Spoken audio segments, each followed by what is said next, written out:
Fenêtre sur l'emploi avec Amélie Favre-Guittet. Je ne l'ai pas à mes côtés, Amélie. Voilà, d'habitude, elle était à mes côtés. Elle sourit. J'ai son sourire, mais elle n'est pas là. Comment allez-vous, Amélie ? Très bien, Arnaud, et vous ? Écoutez, moi je vais bien, vous me manquez un peu évidemment, vous êtes loin. Cofondatrice de Talent Management, 7 raisons, chiffre magique, de postuler pendant l'été, Amélie. Pourquoi il faut postuler pendant l'été ? Parce que les gens travaillent. Regardez, vous avez eu l'exemple juste avant, vous avez des entreprises qui recrutent, tout le monde ne ferme pas 2 mois pleins pendant l'été, c'est fini. Donc en fait, il faut en profiter. On a le droit de partir en vacances, on a le droit de faire plein de choses, mais c'est aussi l'occasion d'aller à la rencontre d'entreprises, de DRH, de recruteurs qui ont du coup un peu plus de temps à vous accorder. Et donc ça permet, Amélie, de mettre à plat un peu son projet ? Tout à fait, c'est l'occasion, on est sur le bord de la plage, à la rigueur, on peut réfléchir à son projet pro, on peut se dire tiens, qu'est-ce que j'ai envie de faire, qu'est-ce qui fait sens aujourd'hui dans mon quotidien, tiens, je vois passer une annonce, c'est intéressant, je tente le coup et je vais envoyer ma candidature. Donc ça peut être très intéressant de se poser pendant l'été, de mettre un peu son cerveau au repos et de se dire tiens, je vais me lancer dans des candidatures qui me font plaisir et qui me tiennent à cœur. Le cerveau au repos et le DRH, lui aussi, se repose entre guillemets un peu. Il est plus relâché, donc peut-être plus disponible. Totalement. Le DRH est plus disponible, le manager peut l'être aussi. Donc ça peut être l'occasion d'envoyer une candidature spontanée ciblée, je tiens bien au ciblé qui est très important. Surtout que si jamais le DRH n'est pas présent, vous allez recevoir le petit message automatique d'absence en disant bonjour, je suis absente de telle date à telle date. En mon absence, veuillez contacter monsieur ou madame machin chose. Et on a souvent l'adresse email de la personne qu'il faut contacter en cas d'absence. Donc ça peut être l'occasion, d'avoir envoyé une candidature spontanée au DRH, mais d'avoir un autre interlocuteur qui lui est présent dans l'entreprise avec qui on va pouvoir échanger. Et vous échappez aussi à la barrière de la secrétaire qui elle-même est partie en vacances à la plage. Et donc oui. vous n'avez pas cette barrière-là qui n'est jamais facile, hein. Non, la barrière effectivement de l'accueil, de l'assistante au début est toujours un peu difficile pour les candidats. Là, potentiellement, on a une bonne partie de l'entreprise qui est en vacances, donc on peut arriver plus rapidement à l'interlocuteur que l'on souhaite. C'est quoi ? C'est une manière de se démarquer de ses concurrents, c'est de montrer que même l'été, on est comme on dit au taquet, qu'on est motivé et qu'on en veut, quoi.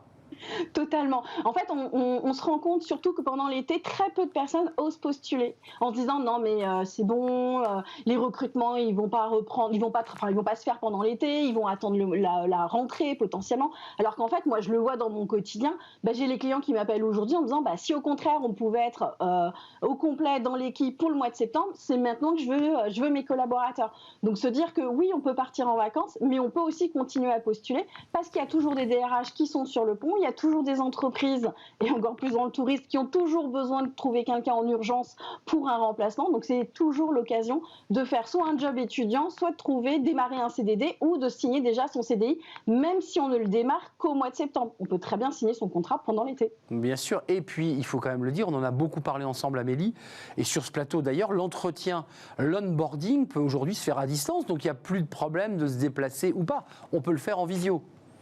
C'est ça, on peut partir, on va changer, on va partir à la montagne, et entre 2 randos, on peut se poser et faire une visio avec un cabinet de recrutement, avec une entreprise, avec son futur manager, c'est tout à fait possible. Aujourd'hui, dans les process de recrutement, c'est prévu. Moi, je prends encore un exemple d'un de mes clients aujourd'hui. Les 2 premiers échanges avec le candidat se font par visio. C'est uniquement le 3e rendez-vous qui est sur site. Donc, on a largement le temps, depuis ses vacances, de faire quelques visios du moment qu'on a un bon Wi-Fi. C'est important. Partir en vacances, mais en ayant un bon Wi-Fi. Ouais, j'allais le dire, il faut que la connexion soit de bonne qualité parce que faire un entretien où toutes les 10 secondes ça bug, ça ne met pas en situation le recruteur. En revanche, ce que vous dites est intéressant, Amélie, vous avez des tendances, c'est que de plus en plus, Covid ou pas Covid, on fait les 2 premiers entretiens à distance. Complètement. C'est beaucoup plus facilitant pour tout le monde, ça évite les déplacements, ça évite les frais aussi, parce que le candidat, s'il doit se déplacer, ça va lui coûter de l'argent, et souvent il va demander une participation à l'entreprise, ou il va la demander à Pôle emploi, mais ça va mettre 3 plombs à être traité. Donc l'idée, c'est effectivement par visio, c'est rapide, c'est comme si on avait la personne en face, on peut analyser sa posture, son sourire, et participer à la discussion de la même manière. Amélie, est-ce qu'on peut demander un délai ? Parce que vous me dites on est à la montagne, bon tout d'un coup les choses se précipitent, je suis à 800 km de l'endroit où j'ai fait ma première visio et ça s'accélère. On peut demander un délai, on peut négocier un délai pour venir. Est-ce que le recruteur peut comprendre qu'on est aussi un peu en repos ? Comment ça se passe ça ? Vous avez toujours des recruteurs qui sont pressés, qui veulent tout de suite. D'ailleurs, les recrutements, c'est souvent pour avant-hier, très souvent.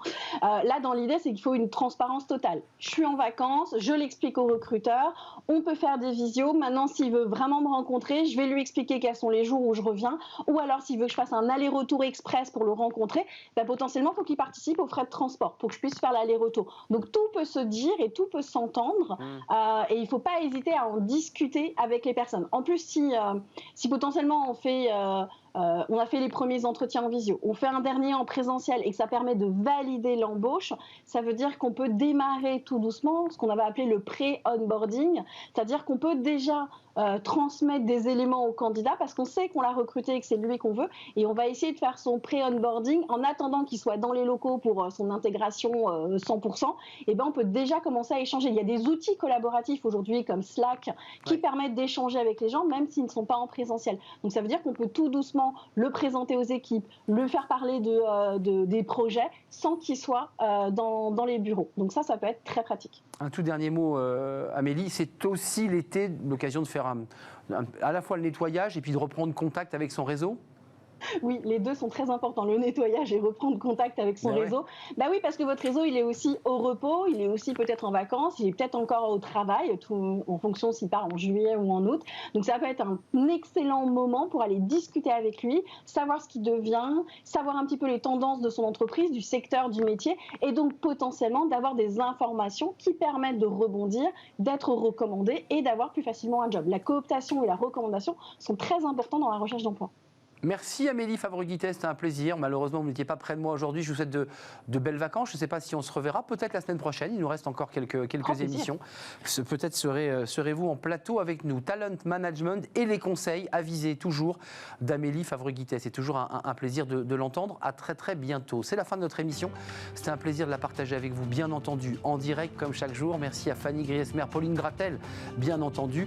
Merci à Benjamin pour la réalisation et à Alex pour le son. Merci à Emma pour l'accueil invité. Merci à vous pour votre fidélité et toutes les réactions et tous les messages sympas que vous nous envoyez. Je serai là demain en direct. Bye bye, portez-vous bien.